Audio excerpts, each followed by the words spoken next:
Hello അസ്സലാമു അലൈക്കും. അപ്പോൾ ഇന്ന് തലച്ചോറ് കൊണ്ട് ഉണ്ടാക്കാൻ പറ്റിയ രണ്ട് റെസിപ്പിയാണ് കേട്ടോ. ഒന്ന് തലച്ചോറ് ഫ്രൈ ആണ്. ഇതിനായിട്ട് ഞാൻ ആദ്യം ഒരു മുഴുവൻ തലച്ചോറ് എടുത്തിട്ടുണ്ട്. അതിലേക്ക് വേറൊന്നും വേണ്ട. ഒരു 3/4 ടേബിൾ സ്പൂണ് മുളക് പൊടി, ഒരു 1/4 ടേബിൾ സ്പൂൺ മഞ്ഞൾപ്പൊടി, ഒരു 1/4 ടേബിൾ സ്പൂണ് ജീരകപ്പൊടി, കാശ്മീരി പൗഡറാണ്, അതൊരു 1/2 ടേബിൾ സ്പൂണ്, ഉപ്പും കൂടെ ചേർത്തിട്ട് നന്നായിട്ട് മിക്സ് ചെയ്ത് വെക്കുക. വെളുത്തുള്ളി ഇഞ്ചി പേസ്റ്റ് ഇതിലേക്ക് വേണമെങ്കിൽ ചേർത്ത് കൊടുക്കാം. ഞാൻ ചേർത്ത് കൊടുത്തിട്ടില്ല, ഇങ്ങനെ തന്നെ നല്ല ടേസ്റ്റാണ്. പിന്നെ ഒരു പാൻ എടുത്തിട്ട് അതിലേക്ക് ഒരു 3 ടേബിൾ സ്പൂണ് വെളിച്ചെണ്ണ ഒഴിച്ച് കൊടുക്കണം. പിന്നെ ഇതൊരു പകുതി സവാളയാണ്. സവാളയും എരിവിന് ആവശ്യമായിട്ടുള്ള പച്ചമുളകും അതാദ്യം ഒന്ന് വഴറ്റിയതിന് ശേഷം നമ്മൾ മാറ്റി വെച്ച തലച്ചോറിൻ്റെ കൂട്ട് ഇതിലേക്ക് ഒഴിച്ച് കൊടുക്കുകയാണ് കേട്ടോ. ഇനി ഒന്നും ചെയ്യാനില്ല, നന്നായിട്ട് വറ്റിച്ച് നമ്മളിത് ഫ്രൈ ആക്കി എടുക്കുക.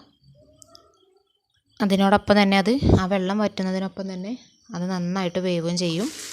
അപ്പോൾ ഇത്രയേ ഉള്ളൂ. ഇനി വേണമെന്നുണ്ടെങ്കിൽ ഇതിൻ്റെ മുകളിലേക്ക് നമുക്ക് കുറച്ച് സവാള കൊത്തിയരിഞ്ഞത് ഇട്ട് കൊടുത്തതിന് ശേഷം ഒന്ന് മൂടി വെച്ചാൽ കഴിക്കുമ്പം നല്ല ടേസ്റ്റാണ്. അപ്പോൾ ഒന്ന് ട്രൈ ചെയ്ത് നോക്കുക കേട്ടോ. അടുത്തത് തലച്ചോറ് നമ്മൾ കുരുമുളകിട്ട് വരട്ടി വെക്കുകയാണ് കേട്ടോ. ഇതും വളരെ സിമ്പിളാണ്. ഇതിനായിട്ട് ഒരു 1.5 ടേബിൾ സ്പൂണ് കുരുമുളക് പൊടിയാണ് കേട്ടോ. ഒരു തലച്ചോറാണ്.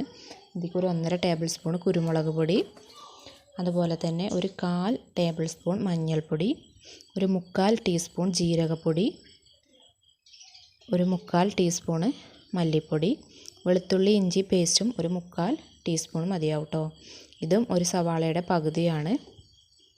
അതും കറിവേപ്പിലയും ഇട്ട് കൊടുക്കുക. അതുപോലെ തന്നെ മല്ലിച്ചപ്പ് ഒരു 3/4 ടേബിൾ സ്പൂൺ മല്ലിച്ചപ്പ് അതും കൂടെ ഇട്ട് കൊടുക്കണം.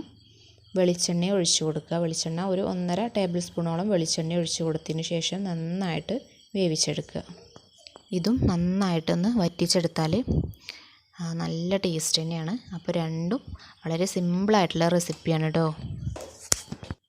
അപ്പോൾ എല്ലാവരും സബ്സ്ക്രൈബ് ചെയ്ത് സപ്പോർട്ട് ചെയ്യാനൊന്നും മറക്കരുത്. സബ്സ്ക്രൈബ് ചെയ്യാത്ത ആരെങ്കിലും കാണുന്നുണ്ടെങ്കിൽ പ്ലീസ് സബ്സ്ക്രൈബ് ചെയ്യണേ.